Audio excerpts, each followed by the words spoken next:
आंबेडकर दाम्पत्यानं आपल्या मतदानाचा हक्क बजावला। प्रकाश आंबेडकर यांनी पत्नी अंजली यांच्यासह मतदान केले। अकोल्यामध्ये प्रभाग 13 मधल्या पोद्दार शाळेमध्ये त्यांनी मतदान केले।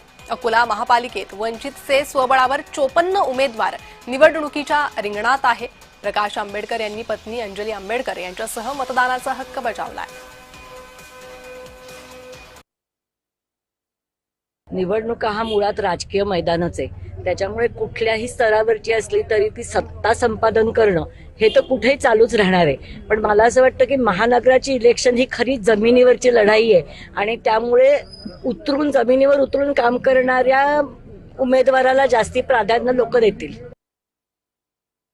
लोकांना आता सारा वन पार्टी रूल बीजेपी जे करायला मागते त्याच्या विरोधात मला सारं दिसतंय आणि लोकांना मल्टी पार्टी सिस्टम पाहिजे हे एकंदरीत व्यक्त होत आहे आणि कुठल्याही पॉलिटिकल पार्टीला एक महानगरपालिका एक हाती मिळेल असं होणार नाही आहे। तेव्हा सर लोकच मी असं म्हणेन राजकीय नेत्यांना सुधरवतात आहेत आणि उद्याचं राजकारण कसं असलं पाहिजे याचा धडाही देतात आहेत मताच्या रूपाने, असं मी त्या ठिकाणी बघतोय।